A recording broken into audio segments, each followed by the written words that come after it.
आचार्य जी ने राहुल गांधी के एक तथाकथित बयान मनुस्मृति को लेकर उन्होंने कहा है धर्म संसद में निंदा प्रस्ताव और कहा है कि 1 महीने में राहुल गांधी जवाब दे नहीं तो हिंदू धर्म से निकाल देंगे। अच्छा, राहुल गांधी हिंदू हैं? मुझे तो लगता था आप लोग उनको हिंदू ही नहीं करते। वो तो आपने वो तमाम रीलें बन गई कि वो हिंदू नहीं है, क्रिश्चियन है, उनके दादा मुसलमान थे तो उनके परदादा ये थे, मतलब ऐसी ऐसी बातें हो रही थी। आज वो हिंदू हो गए, क्या हम हिंदू धर्म से निकाल देंगे? मुझे ताज्जुब की बात हो रही है। यही शंकराचार्य, यही अखाड़े वाले कह रहे हैं कि उनको हम हिंदू धर्म से निकाल देंगे। किस बेस पे निकाल देंगे? भाई सुनिए ना, मैं किसी का तारिक लारी मैं यहाँ पर किसी का धर्म डिसाइड करने के लिए नहीं बैठा हूँ। तारिक लारी मैं यहाँ पर किसी का धर्म डिसाइड करने के लिए नहीं बैठा हूँ। और राहुल गांधी की पार्टी खुद आकर कही है, कांग्रेस पार्टी कही राहुल गांधी जनेऊधारी ब्राह्मण है, तो भाई वो है नहीं है, क्या है नहीं है, ये मेरा विषय नहीं है। शंकराचार्य ने एक बात कही, उस पर आपकी राय पूछ रहा हूँ, आप फिर गोल गोल घुमा रहे हैं। अब इन शंकराचार्य को आप नहीं मानेंगे, आप इस पर टिप्पणी नहीं करेंगे। हम गोल गोल नहीं घुमा रहे, हम कोई गोल गोल नहीं घुमा रहे, हम सीधी सीधी बात कर रहे हैं। क्या राहुल गांधी हिंदू है? पहले तो मैं उनसे पूछना चाहता हूँ। पहले तो वो लोग कह रहे थे कि हिंदू नहीं है, इनकी माँ को यहाँ नहीं जाने दिया, इनके बाप को वहाँ नहीं जाने दिया। शंकराचार्य ने जो कहा उस पर आपकी राय मांग रहा हूँ तारिक लारी।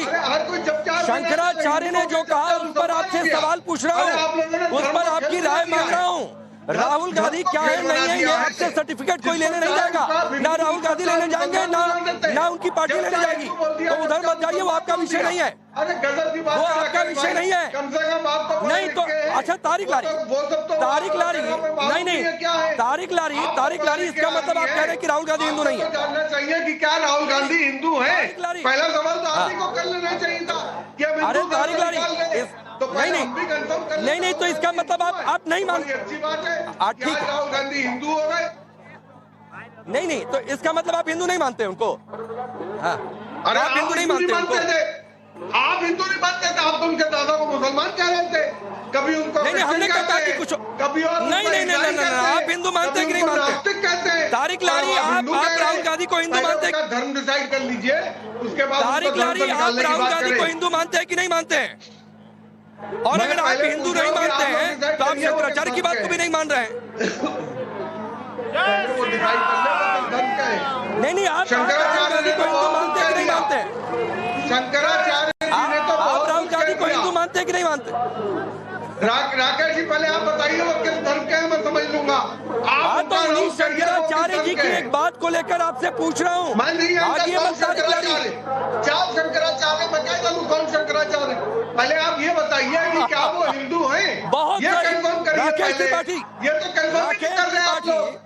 अरे रुक जाइए तारिक लारी, आप आज एक्सपोज हो गए। तारिक लारी, आज आप एक्सपोज हो गए। और एक्सपोज क्यों हो गए राकेश त्रिपाठी? क्योंकि इन्हीं शंकराचार्य के एक बयान को लेकर हादसे के बाद पूरी सपा की पार्टी पूछ रही थी। रुक जाइए, रुकिए कि शंकराचार्य ने ये कहा, वो कहा, मुख्यमंत्री को लेकर ये कहा, और आज यही तारिक अहमद लारी और इन्हीं सपा के एक नेता कह रहे कौन शंकराचार्य? आता हूं आप लोगों के पास में। देखिए राकेश जी, सेलेक्टिव अप्रोच यही होता है ना, इसी को सेलेक्टिव अप्रोच कहते हैं। जो बात पसंद आती है वो बात को लेकर के उसका झंडा बना करके घूमने लगेंगे। लेकिन यही अभी मुक्तेश्वरानंद जी की बहुत सारी बातें इस्लाम के संदर्भ में हैं, उन बातों को लेकर के शांत हो जाते हैं। ठीक वैसे ही जैसे बाबा साहब भीमराव अंबेडकर के बारे में गुणगान करने के लिए कहिए तो गुणगान करने लगेंगे कि उनसे ज्यादा इनको मानने वाला कोई है ही नहीं। लेकिन बाबा साहब भीमराव अंबेडकर के इस्लाम के संदर्भ में जैसे विचारों की बात करेंगे वैसे ही चुप्पी साध लेंगे, उस पर कोई बातचीत नहीं करेंगे। ऐसा पता चलेगा कि इनके कान में कोई आवाज ही नहीं जा रही है। लेकिन जो बात उठाई गई है मुझे लगता है वो बहुत महत्वपूर्ण है। लगातार जिस तरह से पूरे इंडी गठबंधन के नेता, चाहे वो राहुल गांधी हो, चाहे वो अखिलेश यादव हो, चाहे वो तेजस्वी यादव हो, चाहे वो डीएमके के नेता हो, लगातार अभियान पूर्वक सनातन को अपमानित करना हो, साधु संतों को अपमानित करना हो, धर्म ग्रंथों को अपमानित करना हो, रीति रिवाजों को अपमानित करना हो, व्रत त्योहारों को अपमानित करना हो, हर प्रकार के प्रयत्न करते हैं। और ये डर क्यों है? क्योंकि इनको लगता है कि प्रचंड हिंदू चेतना जागृत हो जाएगी और हिंदू उठकर खड़ा हो जाएगा, तो ये जो जाति का इनका जंजाल था ना, वो जंजाल पूरी तरह से टूट जाएगा। जो पिछड़े और दलित अल्पसंख्यक के नाम पर ये पीडीए गढ़ रहे थे ना, ये पीडीए का गुब्बारा फूट जाएगा, इसलिए डर रहे हैं। और इसीलिए ये प्रचंड हिंदू चेतना को नकारने का काम करते हैं। हिंदुओं की चेतना को बार बार कैसे उस पर कुठाराघात किया जा सके, उसको अपमानित किया जा सके, इसके लिए प्रयत्न करते हैं, लेकिन ये प्रयत्नों में सफल नहीं हो रहे हैं। 45 करोड़ से ज्यादा लोग आज श्रद्धा अपनी लेकर के, अपनी आस्था लेकर के मां गंगा में, संगम में, यमुना में डुबकी लगाने के लिए पहुंच गए हैं। ये बातें देख करके इनके दिल घबरा रहे हैं और इसीलिए रोज जोर जोर से लगातार झूठ बोलने का प्रयास कर रहे हैं, अफवाहें फैलाने का प्रयास कर रहे हैं, लोगों को डराने का प्रयास कर रहे हैं। जानबूझ करके वो फोटो जारी करेंगे जिसमें जाम लग रहा हो, और वो फोटो नहीं बताते हैं जिसमें ठीक है, लोग सहूलियत से जा रहे हैं। मैं जरा राकेश त्रिपाठी लोगों से राय लेता हूँ। आप कहाँ से आ रहे हैं भाई साहब? कहाँ से आ रहे हैं? कलकत्ता से। हैं? कलकत्ता। कलकत्ता से। आपने महाकुंभ में स्नान कर लिया? स्नान कर लिया? हाँ, ना अभी नहाने जा रहे हैं? हाँ। तो ये व्यवस्था ठीक दिखी, कोई गड़बड़ी दिखी? ना ठीक है। ठीक है। तो राहुल गांधी, अखिलेश यादव कह रहे हैं कोई व्यवस्था ही नहीं है, इतनी गड़बड़ियां हैं, क्या कहेंगे अब नहीं। पॉलिटिक्स के लिए क्या हो रहा है, आप बताइए भाई। एकदम फर्स्ट क्लास सर, हम लोग नहा लिए। हम तो आए बंगाल से, बालूघाट से हम आए हुए हैं। बहुत ज्यादा आदमी, पूरा फैसला है, सब कुछ बढ़िया है। ये क्यों राहुल गांधी वो अफवाह फैला रहे हैं, उनका काम। अखिलेश यादव बार बार आज संसद में भी वो अफवाह फैला रहे हैं। कौन? अखिलेश यादव अफवाह फैला रहे हैं? अफवाह फैला रहे हैं। काले आज दुनिया का भी बहुत सुंदर, वो पार्टी नहीं पा रहे, जीतने नहीं पा रहे, इस वजह से फालतू का अफवाह फैला रहे वो हैं। अफवाह फैला रहे हैं। बहुत सुंदर, हम लोग का नहा के मन का अफवाह है। हम जिला एटा से गांव नरौली से आए हुए, कोई दिक्कत नहीं हुई आप है। कहाँ से आए? जिला एटा से आए हैं? एटा से गांव नरौली, तहसील जिले से, कोई दिक्कत नहीं हुआ। योगी बाबा का बहुत अच्छा सहयोग है, कोई दिक्कत नहीं हुई है। आप बताइए भाई, कोई दिक्कत? क्योंकि बार बार विपक्ष कह रहा है कि महाकुंभ में भारी सरकार की बहुत बढ़िया, अच्छा है। सरकार की बहुत बड़ी भूमिका है। और देखिए लगातार जयकारे हो रहे हैं। तारिक अहमद लारी, मैं इसलिए आ रहा हूं, अजय वर्मा जी 1 मिनट दे दीजिएगा, इसके बाद तुरंत आ जाऊंगा। कि देखिए यहाँ पर रैंडमली लोगों से पूछ रहा हूँ, कोई बंगाल से आया है, कोई कहीं से आया है, कोई तो एटा से ही आ गया है। एक आदमी मानने को तैयार नहीं है भाई। ठीक है, कुछ दिक्कतें हुई हैं, कुछ परेशानियां हुई हैं, एक हादसा भी हुआ, लेकिन बावजूद कह रहे हैं कि सरकार ने व्यवस्था में कोई कोर-कसर नहीं छोड़ी है। लोग कह रहे हैं कि अखिलेश यादव अफवाह फैला रहे हैं, ये लोगों का कहना है। बोलिए क्या कहेंगे इन लोगों से? नहीं, वो क्या नाम है, मोक्ष मिला है लोगों को वहां पे। वहां चले जहाँ धीरेन्द्र शास्त्री जी भी मौजूद होंगे, उनसे भी मोक्ष लेने ये लोग। वो बहुत अच्छा मोक्ष दिलवाते हैं। पिछली बार योगी जी की सरकार ने और वहां के कर्मचारियों ने मोक्ष दिलवा दिया, बहुत अच्छा मोक्ष दिलवाया है, मैंने देखा है, बहुत अच्छा काम किया है।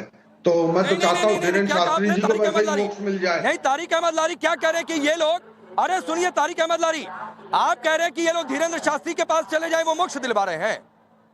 हाँ, वो मोक्ष, उन्होंने कहा ना कि मोक्ष मिला था, जो आपने कहा बहुत छोटा सा हादसा हुआ है, तो मैं कह रहा हूँ हाँ मोक्ष मिला है। मतलब आप चाह रहे हैं, नहीं, आप चाह रहे हैं कि इन लोगों के साथ कोई हादसा हो जाए। तंज कस रहे हैं आप तारिक अहमद लारी, आपको समझ में आ रहा है आप क्या बोल रहे हैं? नहीं, आप तंज कस रहे हैं। मतलब इन लोगों ने अगर कह दिया कि योगी सरकार ने व्यवस्था अच्छी कही, इनको नहीं दिक्कत परेशानी हुई, तो आप कह रहे हैं कि इनके साथ हादसा हो जाए। आप ये कहना चाह रहे हैं तारिक अहमद लारी? चली गई, लेकिन राकेश दुबे को अपना चैनल बेचने में फुर्सत नहीं है।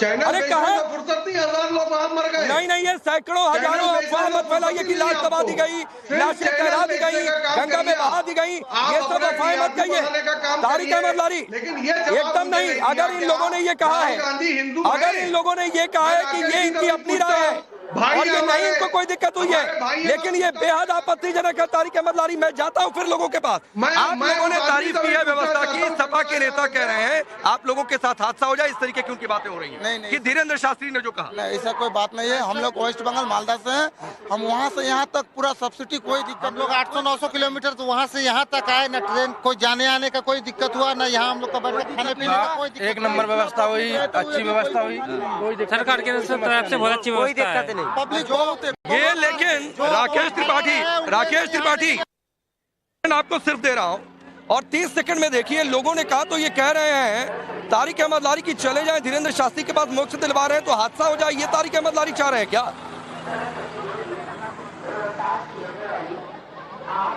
देखिए, गिद्ध दृश्य से तारिक अहमद लारी सरीखे समाजवादी पार्टी के तमाम नेता इस बात का इंतजार कर रहे थे कि कैसे कहीं कोई घटना हो जाए और इनको वितंडावाद करने का एक अवसर मिल जाए, ये कैसे उस पर विवाद फैला सके। लेकिन इनको निराशा लगी, मायूसी हाथ लगी।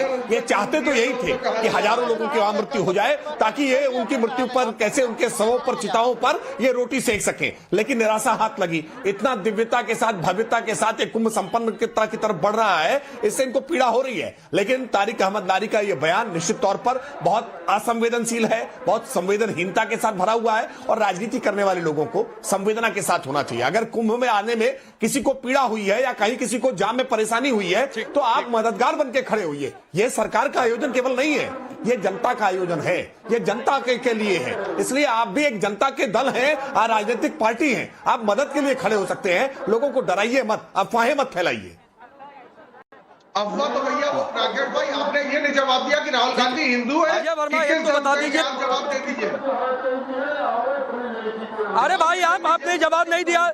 नहीं यार, राहुल गांधी का धर्म डिसाइड करने के लिए बैठे हैं क्या? और उन्होंने कहा है कि वो हिंदू हैं, तो आप उन्हें मुसलमान साबित करने पर तुले हुए हैं क्या? आप लोग पहले ये हमने कभी कहा है क्या कि वो हिंदू नहीं है? हमने कभी कहा है कि क्या वो हिंदू नहीं है? तारिक अहमद लारी, आप एक बात आपको बता दे रहा हूँ, मेरे सामने डिबेट को डिटेल मत किया करिए। चलिए रुक जाइए। अजय वर्मा, आज आप शंकराचार्य को भी नहीं मानेंगे। आज आप तारिक अहमद लारी शंकराचार्य को भी नहीं मानेंगे। आज आप अभिमुक्तेश्वरानंद को भी नहीं मानेंगे। तो चलिए रुक जाइए। अजय वर्मा जी, एक तो क्या तारिक अहमद लारी की बात से आप सहमत हैं? दूसरी बात, मैं 3 सवाल एक साथ कर रहा हूं, भरपूर समय दूंगा। दूसरी बात, सब लोग कह रहे हैं कि अखिलेश यादव अफवाह फैला रहे हैं, ये लोगों की राय है, तो इस पर भी जवाब दीजिए। तीसरी बात है कि आज खबर आई है कि राहुल गांधी आएंगे। भाई कब आएंगे? कल तो माघ पूर्णिमा है, महाशिवरात्रि भी बहुत करीब है। आएंगे कब आएंगे?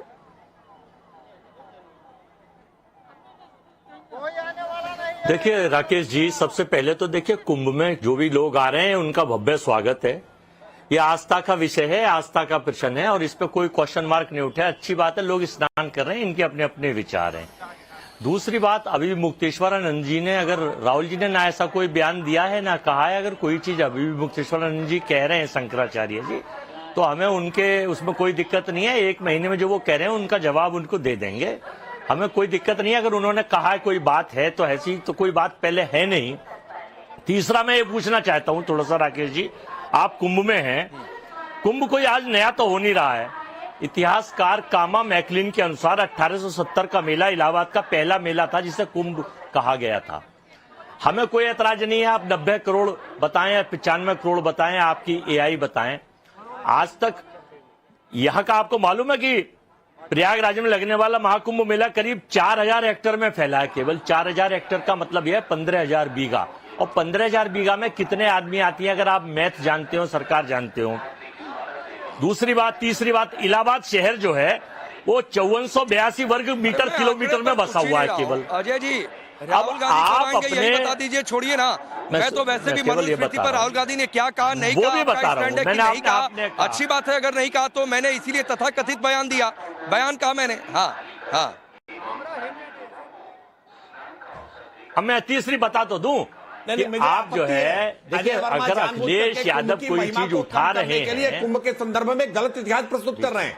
ये कह रहे हैं कि 1870 से कुंभ लगना नहीं बोला था। अरे राजा हर्षवर्धन इसी कुंभ में आकर के अपना पूरा राजपाट, अपना सब कुछ दान कर दिया करते थे।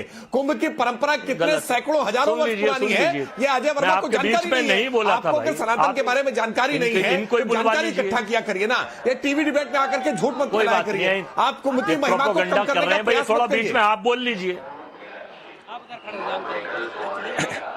अच्छा ठीक है, राकेश त्रिपाठी थोड़ा सा इनको समय दीजिए, इसके बाद पंडित राज मिश्रा जी आऊंगा। आपने कहा ना अजय वर्मा जी की इतना पुराना इतिहास है, कुंभ आज से तो होता नहीं आया। अच्छा मुझे एक छोटा सवाल का जवाब दीजिए, राम मंदिर का अस्तित्व का इतिहास कितना पुराना, जरा बताएंगे?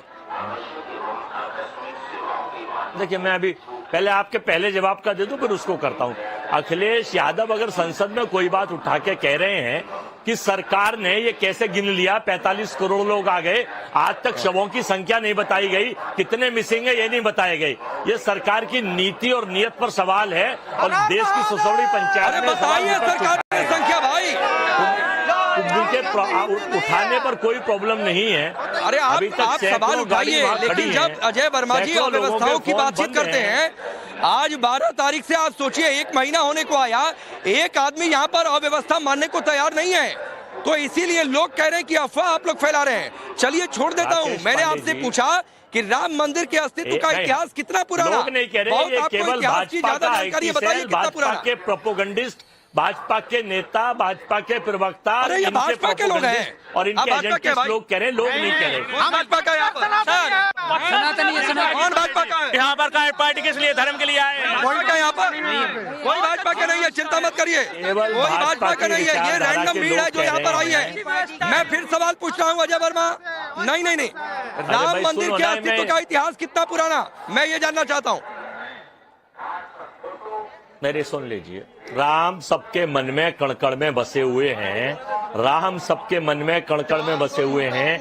ये भाजपा के लोग राम को ही पॉलिटिसाइज कर रहे हैं, भगवान श्री राम को पॉलिटिसाइज करते हैं। हम राम के नाम पे ना तो घोटाला करते आप आ जाइए, ना हम राम राज मिश्रा जी आप रुक जाइए। अजय वर्मा जी, हो गया महाकुंभ, कुंभ का इतिहास आपने बता दिया, इतने साल पुराना, वो भी फैक्ट सही है गलत है, राकेश त्रिपाठी जी ने ऑब्जेक्शन कर दिया। लेकिन राकेश जी आपके पास भी आऊंगा, लेकिन उससे पहले राज मिश्रा जी, एक हिंदू धर्म के तौर पर ये ऐसी राजनीतिक मजबूरी कि कुंभ के अस्तित्व का इतिहास बता देंगे, लेकिन चूंकि राम मंदिर का तो विरोध किया है, तो भाई उसके अस्तित्व का इतिहास कैसे बताएंगे? इनको भाजपा श्री रामचरितमानस के अंतर्गत राकेश पांडे जी एक बड़ी सुंदर चौपाई है कि ते ही सुहाए न नगर बधावा और चोर न चांदनी रात सुहावा। क्या रहा है कि अभी तक इस देश के अंदर इफ्तार पार्टियां दिया जाया करती थी, सैफई का आयोजन हुआ करता था। अब ये पहली बार हो रहा है कि कुंभ का आयोजन इस देश में हो रहा है, और कुंभ में पूरे विश्व के जो लोग हैं, पूरे विश्व के लोग पार्टिसिपेट कर रहे हैं। अरे शर्म आनी चाहिए, शर्म आनी चाहिए वर्मा जी, आपको शर्म आनी चाहिए। आपके नेता संसद भवन में जाकर के खड़गे जी का बयान है कि ये देश मनुस्मृति से नहीं चलेगा, ये देश संविधान से चलेगा। हिम्मत है तो कभी बोल कर देख लीजिए कि ये देश शरीयत से नहीं चलेगा, ये देश संविधान से चलेगा। आपकी हिम्मत नहीं होगी और दूसरे दिन आपका सर कलम करने का आदेश आ जाएगा। कौन जाएगा? तो इस प्रकार की नौटंकियां करना बंद करिए। एक मिनट समय दीजिए, एक मिनट समय दीजिए, सुनिए, एक मिनट समय दीजिए। अजय वर्मा जी, ये सुनिए ना, किसकी पंडिताई किसकी क्या है, ये सब देखने के लिए नहीं बुलाया आपको आपसे एक सवाल पूछा। हाँ, नहीं तो आप तय नहीं करेंगे ना भाई कि कौन नकली हिंदू है, कौन असली हिंदू है, कौन असली मुसलमान है, कौन नकली मुसलमान है, ये आप तो थोड़ी नहीं करेंगे, किसी पार्टी के हेडक्वार्टर से तय नहीं होगा। राज मिश्रा जी, जरा अजय वर्मा जी की राजनीतिक मजबूरी थी, नहीं बता रहे हैं, आप जरा बता दीजिए कि राम मंदिर, अरे रुकिए भाई, राम मंदिर के अस्तित्व का इतिहास कितना पुराना, प्लीज अजय वर्मा जी, मैं नहीं चाहता हूं अभी, सिर्फ राज मिश्रा जी को बोलने दीजिए। आप बताइए राम मंदिर के अस्तित्व का इतिहास कितना पुराना? 500 सालों से तो स्ट्रगल ही चल रहा था। राकेश जी, मैं आपको पहले ये कुंभ पर जो ज्ञान दे रहे थे, मैं राम मंदिर के इतिहास का, तो वेदों में पुराणों में राम मंदिर का इतिहास पता है कितना पुराना है?